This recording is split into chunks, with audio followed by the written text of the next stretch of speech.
Hi, I'm Midge Shoemaker, and today is day 14 of my doing 100 days of YouTube videos and focusing on my writing. So, yay for day 14! Yay! 86 days to go. It seems like a lot right now.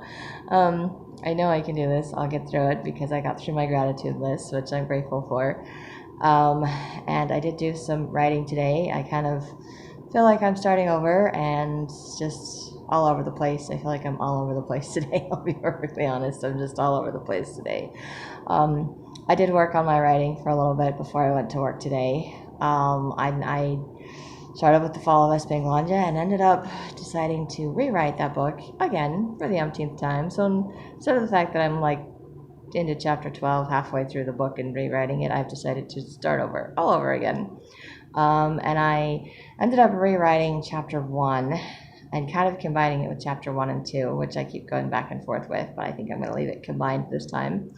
Um, and I made it from Lanoya's point of view because I decided I wrote the whole book called Lanoya and the Teachers of Powers, and it's all from Lanoya's point of view. So any of my readers that get to my next book are going to be like, and what happened to Lanoya? Because even though she's in the book, it's not from her point of view. And I have decided that I am going to go back through and add the Bad King's point of view because I just want to write it from his point of view. I want to put that angry emotion in there. I want to put his unrealistic justifications as to why he's doing what he's doing and feeling like he's not wrong. I want that to be in my book. I want his little vindictive attitude, whatever. I feel like it would be expressed better coming from him instead of just the comments around him.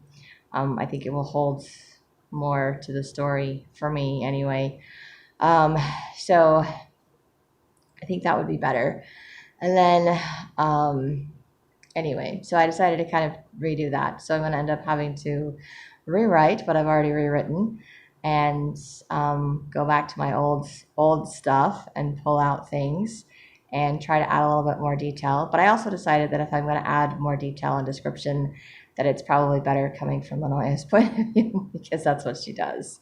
And so tonight, after work, because I did that before work, and then because I was just having issues earlier today, which I may talk about later in my video, trying to not deal with my issues. I'm very good at that. Anyway, I went to work, and then I came home and got something to eat, and then I worked on revisions for Lanoya and the Teachers of Powers. And it's making me wish that I had one of those computers that has like two screen computers, so that I could have up what I'm revising and then the old stuff that I can like look at, or the comments from other people, so I can have them both on the same screen instead of having to like click one up and then put it down and click up the other one, and then the back and forth thing. And then I realized I'm going to have to bug my friend again. She did the whole review for my book, and she answered all of my questions, and then she made the little thing saying she made all these spelling corrections and other corrections, and if I had a problem with any of it, I could just go back to the way it was. And I was like, cool, that's awesome. I opened up the document she sent me, and there's no comments in there whatsoever. There's no corrections whatsoever. And I was like, either she didn't save the edits that she made to my book, or she didn't send me the version that she edited or commented in, because the version she sent me has no comments, no spelling corrections, no whatever. And I know even just in the first chapter that my other friend whose book that I beta read, I was looking at hers, and it had some commas, like missed a comma, misspelled word, just random things like that. So I was like, missing something there. But I have to say that I was surprised in reading the comments. I wasn't thoroughly surprised when my one friend said that she can't figure out what the plot to the story is. And I was like, I'm not sure there's a plot to the story. I just wrote his random story. There's no plot to it. It's like a kid's book. You read the kid's book and it's just a random story. Usually there's a lesson or something to learn in it, but the point of Lanoya and the Teachers of Powers was to introduce the Teachers of Powers, the powers of the land, the kingdom, my whole made-up, make-believe world, to just kind of introduce it and introduce the people that live there, introduce the lifestyle, introduce the place. It's just kind of, it's an introduction to the whole series is what it is. It's not really, there's not really any other plot point to it. I just picked one of the teachers of powers. She's an orphan, and it's her discovering her power. It's her learning about all the other teachers of powers. It's her becoming or agreeing to study to become a teacher of power. Basically, that's the book that I wrote. So that the next book, The Fall of Espinglandia, that I wrote and am rewriting for the umpteenth time, when you get to all those teachers of powers, you know who they all are. You understand what all of their powers do, so that I'm not having to re-explain it. I also have a page or an appendix or whatever that I'm going to put in there. One of them that's kind of lists terminology, because people don't like my terminology. Apparently, it's confusing to them because they keep commenting on that, and I'm like, I like my terminology. I'm not going to change it. That's just how they talk. So I will put something in the front of the book, one of those appendix pages, whatever. The front appendix go in the back, right? I don't know what the front of the book is, but something either in the front or the back of the book that basically has a list of the random words that I use to describe like the passage of time and terminologies in my kingdom, my random kingdom. I also have a list of a description basically of all the powers of the kingdom and what each one of those powers does or is capable of doing. So I made up all that stuff years ago. So both of those will actually be attached as like an index, appendix, beginning, end of book kind of a thing, probably listed in the table of contents, so you'll know where to find it. So questions, concerns about that, you can just go look it up and it'll problem solved. Because I just apparently have no way of figuring out how to explain this. It's not confusing to people. And I was journaling about it tonight because I did write my journal before my video tonight. Anyway, I was journaling about it tonight, and I feel like the more I try to describe things, the more confusing things become, or the more complicated it becomes for me, because I end up creating more storylines, more things, and it's like I'm never going to get to the crux of my story or to any of the stuff that actually has like plot and conflict and all the other fun stuff in my head, which I think is fun stuff in my head. I don't know what anybody else thinks, but that's what I think. So I don't know how any of that's going to pan out, or how I will ever get to any of that stuff if I continue. Sorry, my phone is like sliding. I don't know how I'm ever going to get to any of that stuff if I continue to keep creating explanations for my story parts that people don't understand. And I think it would help if people read the whole story. And part of my problem is I just read a chapter at my my annual meetings, and they don't understand the one chapter. So then I wrote a whole book to explain the one chapter, the first chapter, instead of rewriting the first chapter for the 100th time. And now I'm rewriting the first chapter anyway. And they're just like, there's too many characters. I'm like, I know there's too many characters, but you're stuck with too many characters. The only way that it may not be that confusing with too many characters is if I jump to the other part of my story, and then this goes back to being the prequel series, which is what it's intended to be, that sets up the kingdom and explains the conflict with the main series of the story. I just chose to write the prequel series first because I figured I would be less emotional, less attached, and it would be easier for me to write it and to share that with the rest of the world than it would be the rest of my story. Kind of, building up to the actual story. So having difficulties trying to figure out how to do that. So we'll see what happens. But I also think that I was kind of hoping there would be a lot more stuff to change in the Moya and the Teachers of Powers, more details to add, more whatever. And I was like, and there really isn't that much to change, which means my story really is pretty good. And I'm able to just, like, in the first paragraph, go in and mention the kingdom and the city that she lives in the alley. I could probably, for that first chapter, add a little bit more detail about the houses and the things and the road or whatever as she's leaving, or being dragged out of town, which is something she would probably be thinking or looking at or doing. So I could see minor things that I could add to kind of add to the description to where she's at. But it's like, I'm not going to have to do like major revisions to this book. I'm disappointed. Because it means that it's that much closer to going to an editor, that I don't need to send it out to a second set of beta readers, most likely, and that I'm that much closer to getting it published, which should be a really good thing. But I'm having a lot of anxiety over it, which was be my issue for today, that I'm having a lot of anxiety. A lot of anxiety. I don't want to talk about having anxiety. But I do want to say how grateful that I am to have been able to not necessarily get rid of my anxiety for the day, but to be able to work through it, to continue to do things, because I do have anxiety. I think that goes with the whole depression thing. Sometimes anxiety and depression often go together. It's like the extremes. Some reason the body has to do with the extremes. But oftentimes my anxiety has the same result as my depression, where I can't function.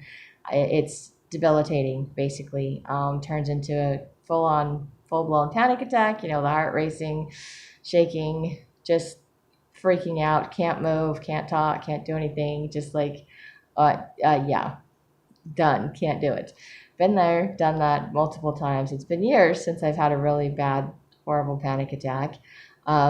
So to have kind of anxiety today, mostly nervous energy, kept thinking that it was going to get worse, feeling like it was the beginning of something that's going to be horrible, and realizing that maybe a lot of the reasons I play games or watch Netflix or Disney Plus or whatever it is to avoid my life is because I just don't want to deal with my feelings. And right now I have a lot of things bringing up my feelings, including my writing. And I am grateful that I was able to kind of separate that and see that it's old emotion. It's triggers from things from the past. It's not something that's currently a problem. And it's, future fears, like projection of what my future is going to hold, and knowing that I have no idea what my future holds, and just freaking out about not the uncertainty about being in an uncertain place in my life, because I'm outside my comfort zone. I'm doing things differently. I'm working towards a goal that I've been talking about for years. And this is probably the closest I have ever come to accomplishing my goal. And the closer I get, the more anxious I get.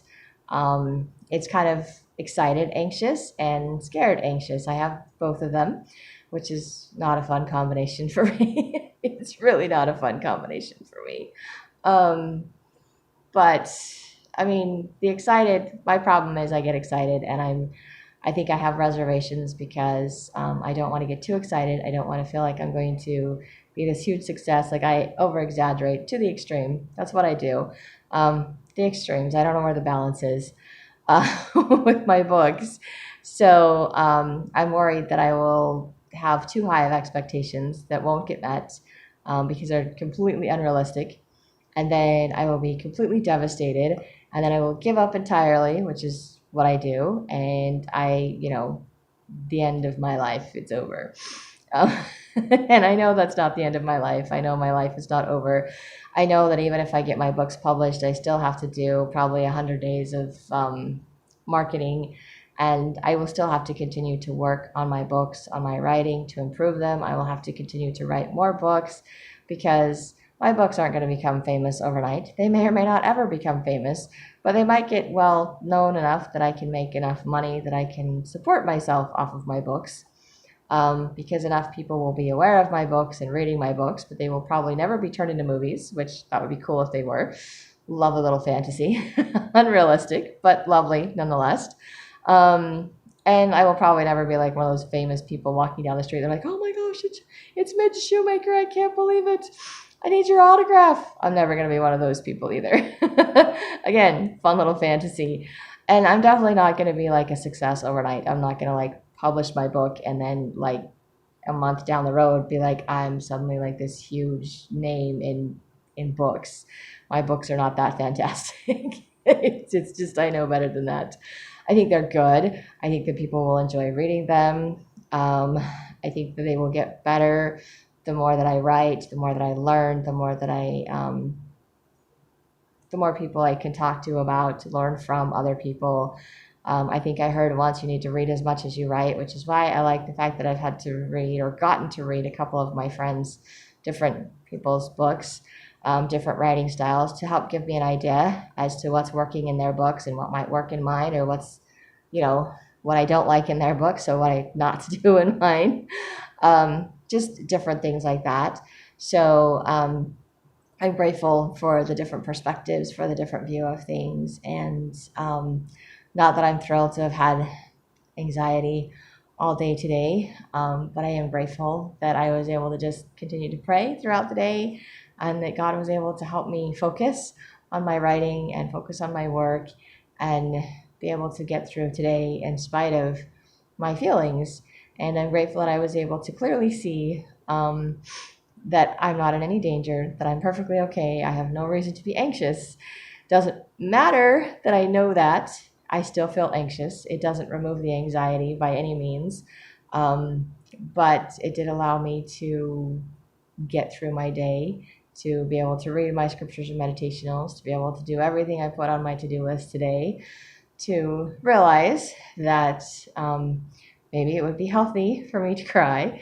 Maybe crying would be a good way to alleviate my anxiety. I don't like feeling emotions or crying or doing all of that stuff. It always seemed like it was a bad thing growing up, and as an adult having to retrain myself to be like, it's an okay thing, it's a good thing, it's actually a release, it's probably something I need to do, and just still not wanting to do it, and maybe realizing that the reason I stay up until I can't keep my eyes open anymore is to avoid having to feel my feelings. And same with my games and facing my life, because I just don't like dealing with things that are uncomfortable or outside my comfort zone. And here I am doing these YouTube videos and working on my writing and seeing how close I can get to finishing my books. And maybe that's why I'm restarting the follow this big one, just to avoid finishing it, because I'm afraid to publish it. It will probably still be a good book. People will probably enjoy reading it. It will definitely be much better than it was the first time I wrote it. But it still makes me nervous to share it with the world. I've shared it with other, like, one-on-one, with my mentor, some chapters with my mentor, some people with my writing group. So it's not like I haven't shared it. It's not like I haven't talked about it. It's just, it's different, the concept of it going out to the world and not having any control over what happens when it goes out and what happens when it comes back, or if it comes back. I don't know how that works. I have no idea. And I think it's more just, it's just the unknown. Like, that fear that I'm going to put it out there and then nothing happens. Or I'll put it out there and then, months or years down the road, something happens and I'll be like, oh, I gave up on that. What do you know? Or, something does happen. I think it might be a little similar to when I finished my 100 days of gratitude, and it was like, okay, I'm done. And I didn't feel something specifically different on day 100 because I'd just slowly been making progress over the whole 100 days. So other than just knowing that I accomplished something, so it's like, okay, I accomplished something, I did this, but then I just jumped right into my 100 days of writing, right into something else, because I'm afraid to stop the momentum of going. So it's still, I don't know how much it's sunk in that I actually completed that, but it keeps playing in my mind that I finished it, because now that I did that, it means I can do this. And maybe that's what scares me even more, is that I know I can do this because I did my 100 days of gratitude. I can do my 100 days of writing. And if I do my 100 days of writing and I make my revisions like I'm saying I'm going to do, and I'm following through with what I said I was going to do, which I haven't done in years, a very long time. And I don't know if I've ever followed through with what I said I was going to do for myself. Maybe occasionally I have, but it's always been something I decided on my own. I did on my own, and then I kind of told everybody, I said, surprise, it's done. But there have been very few things in my life that I've actually told people I was going to do and then actually followed through and did, because I always let them talk me out of it, or I always felt like I wasn't good enough or something, or I don't know. I just was afraid of the outcome, the reaction of what other people would think. So now I'm trying to overcome that. I'm not focused so much on what other people will think so much as I want to accomplish my goals. And I think that's why I decided I was going to start writing from the other character's point of view, the Bad King's point of view in my book, because that's how I think that would make more sense for my book. So yes, my sister and my mentor don't like that kind of writing or books, but I'm like, other people write that way. They do whole stories. I'm like, heck, they came up with that whole Maleficent movie that's all from Maleficent's point of view in Sleeping Beauty. I'm like, I can't picture Maleficent being, but you see it from her point of view, and all of a sudden she's not the evil, wicked, fairy person. She's a nice person. She's just been mistreated, and she's taking it out on other people. She's getting her revenge. So, but it ends up, kind of backfiring. She ends up being a nice person, or whatever, the way the movie portrays it. To be honest, I've only seen the second one and not the first one, so I'm kind of paraphrasing, guessing, whatever. But it's interesting. You do it from different points of views. Seen other movies that do that too, where they try to do it from. I think there's a Snow White version, and I can't remember what version it is, but it has Julia Roberts in it, where she's like, it's from the wicked stepmother's point of view, and then it ends up being Snow White's story after all anyway. So anyway, it's just interesting. But I think it's okay to write my book that way, and I need to stop trying to change my book or my ideas to please other people, because these are my books, these are my ideas. Some people will like them, some people won't. But I do appreciate the feedback. I do want the feedback. I do like the feedback, because it helps me to be a better writer. It helps me to see where I can improve, what makes sense, what doesn't make sense, so I can fix it. So I'm not concerned about the feedback. That I think it's just the putting myself out there. And I've never been good at putting myself out there. I've never been good at promoting myself. I've always sucked at job interviews when they're always like, oh, okay, so why should I hire you over anybody else? So I remember that from my first job, and I was like, I don't know. The guy just staring at me, and I was like, I don't know why I'm any better than anybody else. I don't have an answer to that question. I still don't have an answer to that question. I mean, I've learned you list all of your qualities, but growing up in an environment that was always the negative stuff, it was kind of hard to be like, oh, I do have positive qualities. They're in there somewhere, I promise. Everyone else seems to tell me I have all these positive qualities. Beg other people to tell me what they are before I go to a job interview.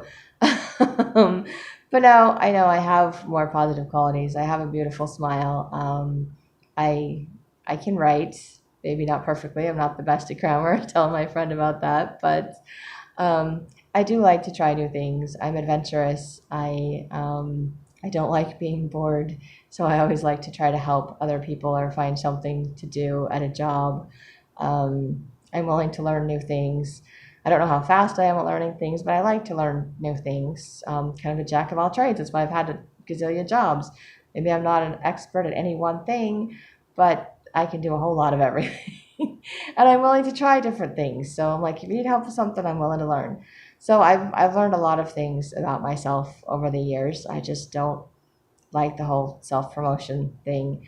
And that's what I'm doing with my videos, the self-promotion thing. And of course, it's not going anywhere, because I haven't figured out how to do the whole thumbnail thing. I haven't figured out how to promote my videos once they're made.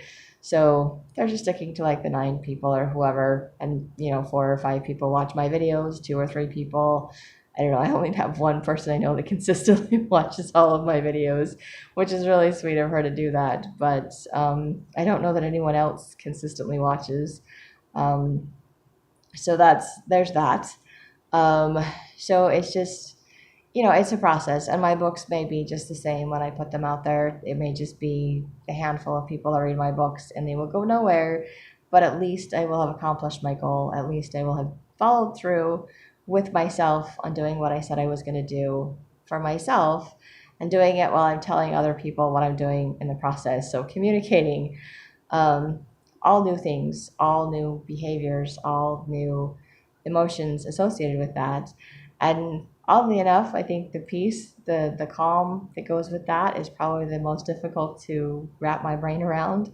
because I'm used to spinning in my head. I'm used to thinking of something. I'm used to things not working out, trying to find excuses, trying to find explanations, trying to, I don't know, figure it out in my head how to make other people do what they're supposed to do to make my life better, or what I can do, what I can change to make somebody else, happy or want me. And I'm not trying to do any of those things. So it's just kind of like there's no chaos spinning in my brain. There's no chaos anywhere else. It's just, it's kind of nice, but it's scary. And I guess I've been feeling that peace for a while, and it just kind of, the anxiety got the better of me today. Anxious about my future because things are working out, and triggers from my past, and a lot of changes going on in my life. But I can't help but think that they're all positive changes. They're all good things. They're all things for me to learn, to become better. And if nothing else, I just wanted to share that I am so grateful that I didn't have a full-blown panic attack. I am so grateful that I could actually manage to function today. I think in part it might be my little mood stabilizers, those DDR prime things that are helping. But I know mostly that it was God just blessing me and helping me and giving me the strength to go through this, to know that it was going to be okay, to remind myself that it didn't matter how I was feeling, that I really was okay, that those emotions don't have to control me, and I don't have to let them stop me from fulfilling my goals. And I think I was talking to my friend earlier today, and she said, "It sounds like you're up against a wall. You're going to be knocking down a wall." And I'm like, well, I don't know that I've knocked it over, but I'm definitely pushing. I'm definitely pushing, and I'm realizing they're walls that I built. They're walls that I have to put down. They're walls I put up because I thought it would protect me, and instead they're just standing in my way. So I am in the process of taking down my walls, taking down my barriers to get out of my way so that I can succeed, so that I can follow through, so that I don't give up, so that I can finish writing my books, that I can get them to a place where I'm happy with them, that I can get them published. I'm excited about it. I really am excited about it. But I'm nervous about it too. It's just one of those things. Mixed emotions, having to learn how to feel my emotions, deal with my emotions, and process my emotions. So I'm grateful I have my journals to write in to do that. But I also know that all of my writing that I'm doing is going to continue to bring up a lot of emotions for me, and for me to work through. And I know it's a good thing. I know it will be helping me in the process of healing, in the process of letting go of the past, in the process of just letting things work out the way they're supposed to naturally. I was thinking about that with my book. Like, I think that's one of the hardest things about a writer is you write something, you have some idea, and then it's just not working out. And it's like, the only way to do this is to scrap and start over, or to change something entirely. It's like, okay, this character's name has to change, or this perspective has to change, and in order for this to work, because it's just not working. And sometimes it's like I'm writing and the story just has a mind of its own and it goes somewhere. It's like, I wasn't thinking it was going that way. But that's a pretty cool way for that story to go. So, and right now I think I'm having a hard time letting go of my old version and all the different characters, and realizing that my story, I can tell the story from just one or two characters' points of view. I don't need all the other characters' points of views. I want them. I'm attached to them, but I don't need them. So they may be holding me back from finishing my story, or from making it something that works for me as well as for someone that's reading it to understand what the point of the story is. So that would be why I started over with the Noya's point of view, because I was going to take the teachers out, not have it from any of the teachers' points of views, and then I was like, I just can't do it. So I changed it to Lenoya's point of view. I think that will work better. And I know I'm going to take out the other teachers' points of views, and I'm going to put in the other character's point of view that I was leaving out, because I think it will be better. So lots of changes, lots of letting go, lots of learning, lots of things to do, and lots of things to overcome and to work through. But grateful that I can still find things to be grateful for. Grateful that I know I can get through this process, because I did my 100 days of gratitude, so I can get through my 100 days of writing. and grateful that God is there to help me and to guide me and to give me the strength and the courage and the ability to go through this, because honestly, if it was just me and my anxiety, nothing would have got done today. So I am grateful that I still got everything done that I needed to do today. And that to me is a miracle. And I'm grateful for those little miracles. And I'm grateful that I can share that with you. And I hope that that is helpful and inspiring to anyone that's watching these videos. So if you like, hit like, subscribe, share if you think it will help someone else. And I hope you have a great day full of gratitude.